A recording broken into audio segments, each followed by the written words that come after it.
நம்ம அப்பாவுக்கு 4 பிள்ளை நம்ம பிறந்தோம். நான் அப்பாவுக்கு செய்ய வேண்டிய ஈமச்சடங்க எங்கேயே செஞ்சிடுறேன். நீ போய் இளைய மகன் நம்ம அப்பாவுக்கு செய்ய வேண்டிய ஈமச்சடங்கெல்லாம் செஞ்சிடுறான்னு சொல்றியண்ணா. ஒரு குடும்பத்துல ஒரு மூத்த மகன் இருந்தா அண்ணா அண்ணங்க வர வரைக்கும் வரைக்கும்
நம்ம அப்பாவுக்கு செய்ய வேண்டிய ஏமாற்றங்கள்லாம் செய்து நம்ம மூதாதிகள் போய் பகவானுடைய பாதத்தை சேருவது பக்கம் வருவேன் பகவானை கூப்பிடுவேன். எல்லாருக்கும் செய்ய வேண்டிய ஏமாற்றங்கள் செய்ய மொத்தமாக இருக்கு. நம்ம அப்பாவுக்கு கொல்லி வச்சா நம்ம அப்பா தெய்வம் பண்ணி சேருவாரு. நான் இளைய மகன் நான் கொல்லி வச்சா நம்ம அப்பா தெய்வம் பண்ணி சேர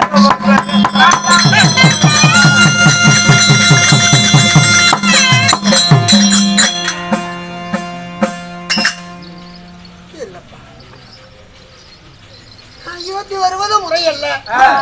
எனக்கு பதிலா தந்தையினுடைய சடலத்தை தரங்கை இந்த சராய் நதிக்கரையிலேயே தந்தைக்கு செய்ய வேண்டிய ஏம சடங்குகளை தம்பி லட்சுமணன் உதவியோடு நான் செஞ்சு முடிச்சிடுறேன். தம்பி லட்சுமணன் அண்ணா நீயாவது சொல்ல கூடாதா? இல்லைன்னா அண்ணனுடைய வார்த்தையை மீற முடியுமா? அண்டையே நீங்களாவது சொல்ல மாட்டீரா? அண்ணனுடைய வார்த்தை என்னால மீற முடியுமா? இதுதான் ஒரு முடிவா? அண்ணா நம்ம ஒன்னா பிறந்தோம் ஒன்னா வளர்ந்தோம். என் உடன் பிறந்த அண்ணன் இடத்துல எதையுமே கேட்டது கிடையாது.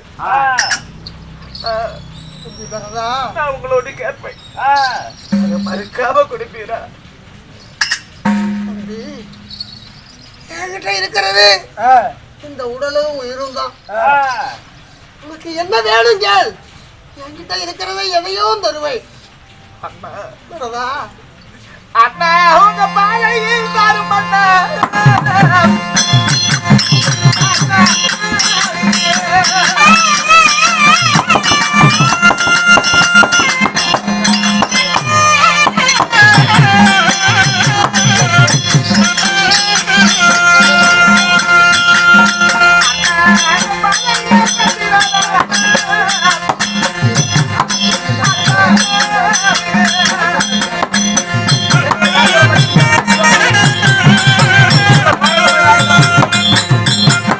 Ha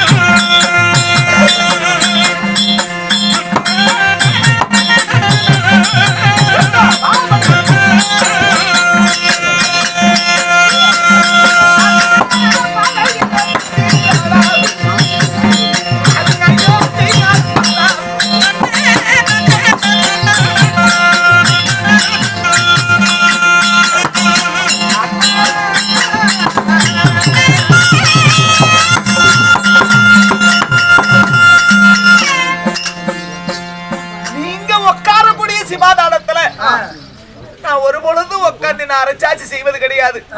இந்த அயோத்தியை நான் பட்டம் கட்டி கொள்வது கிடையாது. ஆனா ஒரு அரசல்லனா நாடு பாழாயிருமே தம்பி. அம்மா ஆனா இன்னைங்க 14 வருடம் இந்த அயோத்தி முடிந்து வந்து அந்த அரியதளத்தில் உட்காரு வரை உங்களுடைய பாதைக்கு தான் அந்த அயோத்தி ஆளும். இந்த பாதையை தந்தீரான அந்த பாதையை கொண்டு போய் நம்ம மூதாதிகள் ஆண்ட அந்த சிவாதானத்தில் அமர்த்தி நான் மணிமகனத்தை சிறந்தாழ்த்தி 14 வருடம் நான் அரசாட்சி செய்வேன்.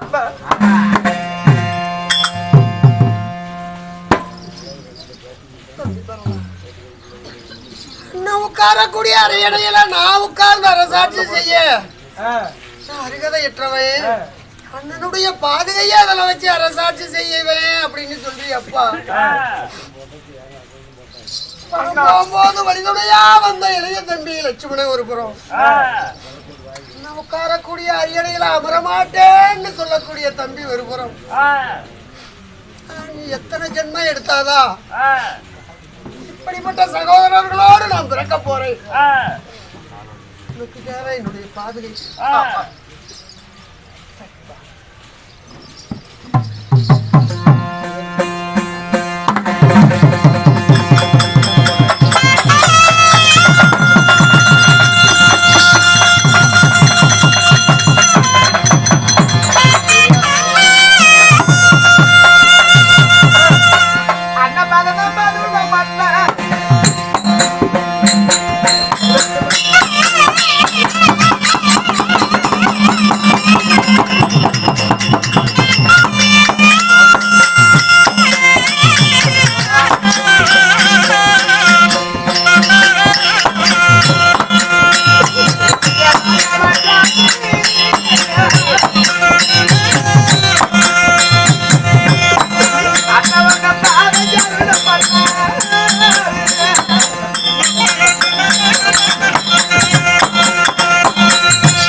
இந்த பகவானுக்காக ஆடாத நாடகமே கிடையாது.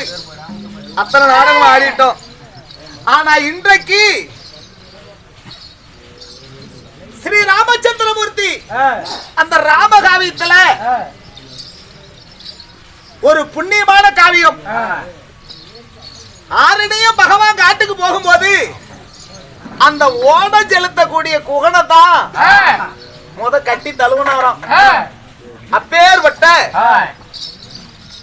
அந்த ராமச்சந்திரமூர்த்தி அவருடைய பாதகி வந்து 14 ஆண்டு காலம் அரசாட்சி செய்கிற அயோத்திய அட்டி உதவுற மாதிரி அண்ணன் தம்பி உதவ மாட்டான் அப்படின்னு ஒரு பழமொழி சொல்லுவாங்க. அது புடிச்சுக்கிட்டு அடிக்கிறது கிடையாது. அண்ணன் வந்து உதவல, அண்ணனுடைய மெதிடி உதவிச்சு. அதனால கேளும் சபையோர்களே, இப்பேற்பட்ட ஒரு நல்ல ஆளுல ஆனா பகவான் ராமச்சந்திரமூர்த்தி வால்மீகி சொன்னாரு 100 ராமனுக்கு சமம் ஒரு பரதன் அப்படின்னாரு. அதே அழகுபடுத்தி கம்பர் எழுதினாரு 1000 ராமனுக்கு சமம் பரதை அப்படின்னாரு. அப்பேற்பட்ட உடனிருந்த தம்பி இந்த ஹரிச்சந்திர உட்காந்து ஆட்சி செய்த சிமாதானத்துல அந்த ஒன்னானப்பட்ட ராமருடைய பாதகி 14 வருஷம் அந்த அயோத்தி ஆளுது. பரதன் அதுக்கு கை கட்டி ஏவல் செஞ்சு அந்த செருப்புக்கு மணிமகனை தாழ்த்தி அரசாட்சி செய்கிறாரு.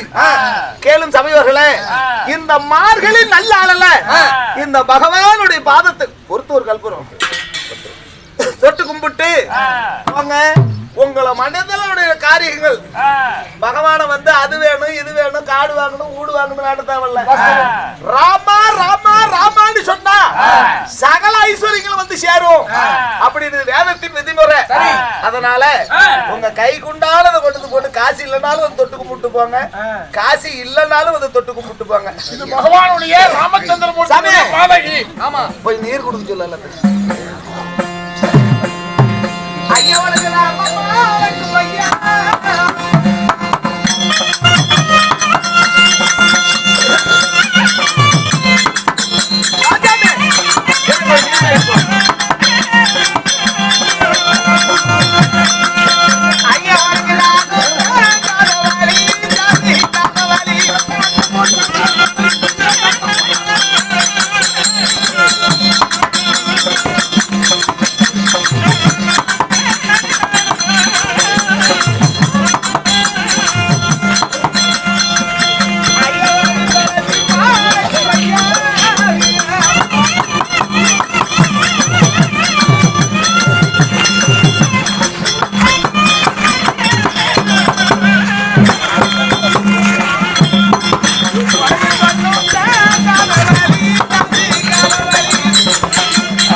Wow.